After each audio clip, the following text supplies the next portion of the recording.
If you've got an old phone, laptop, or tablet sitting in a drawer, you're probably sitting on somewhere between $50 and $800 right now. But here's the catch. The difference between picking the right buyer and the wrong one can literally cut your payout in half. I've tested every major option in 2026, and most YouTube guides on this are either out of date or paid promotions. This is the honest breakdown. Which sites actually pay what they quote? Which trade-ins are quietly worse than a cash sale? And the small prep steps that consistently bump your offer by 20 to 40%. Before you get a single quote, know your device cold. For phones, that means the exact model number, storage size, carrier status, and IMEI. On iPhone, that's Settings, General, About. On Android, it's Settings, About, Phone. For laptops, grab the serial number and the real specs, not what you remember buying. Condition matters more than people think. Cracked back glass on an iPhone can drop offers by 60%, and a worn battery on a MacBook can cut value in half. Be brutally honest about condition. Lying gets your payment slashed after inspection, or your device shipped back at your cost. For 2026, the buyback sites that consistently honor their original quotes are Swappa, It's Worth More, Backmarket, and Gazelle. Roughly in that order, based on my testing. Declutter is fast, but tends to quote high and revise down after inspection, so read recent Trustpilot reviews before shipping anything.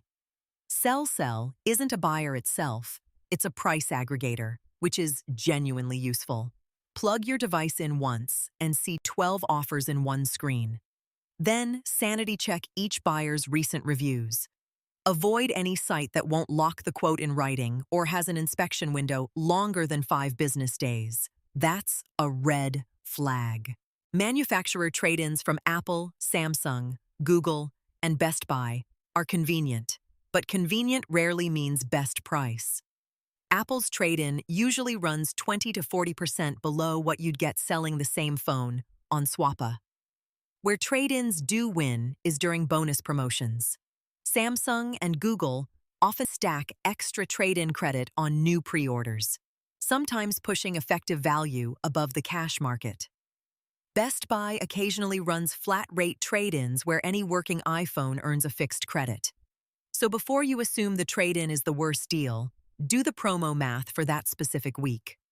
Sometimes it genuinely beats cash. You'll get the highest price selling direct to another consumer, typically 15 to 30% above buyback sites. But you trade convenience for that premium. Swappa is the cleanest marketplace for phones, tablets, and laptops in 2026.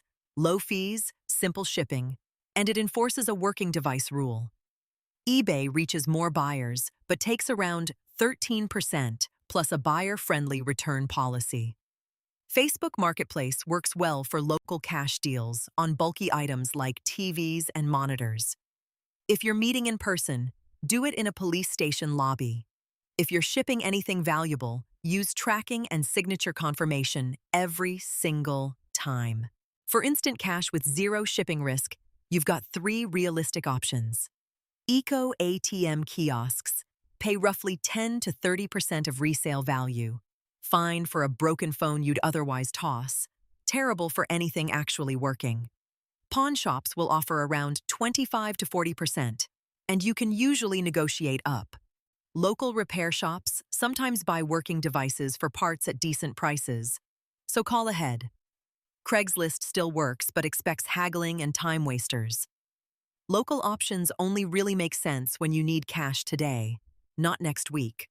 Otherwise, the online buyback or marketplace route will almost always pay you more. 3 steps consistently boost your payout, and most sellers skip them. First, factory reset and remove your account. On iPhone, turn off Find My iPhone, then erase all content. On Android, remove the Google account, then factory reset. Buyers reject locked devices, and you eat the return shipping. Second, actually clean it. A real polish with a microfiber cloth makes a measurable difference in photos and in person. Third, include accessories. Original box, charger, unopened cables. These can bump offers $10 to $20. Take clear photos in natural light, 4 angles minimum, and show any damage honestly upfront. The two most common 2026 scams are fake overpayment for shipping on Facebook Marketplace and chargeback fraud on eBay using PayPal goods and services.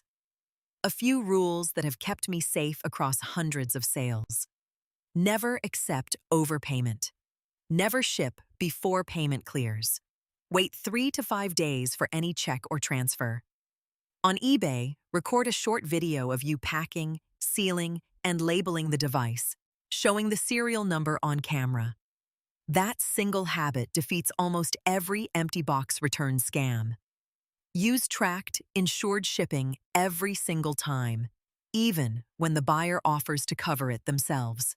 Timing affects price more than people realize. Phones drop 10 to 15% the week after a new model launches.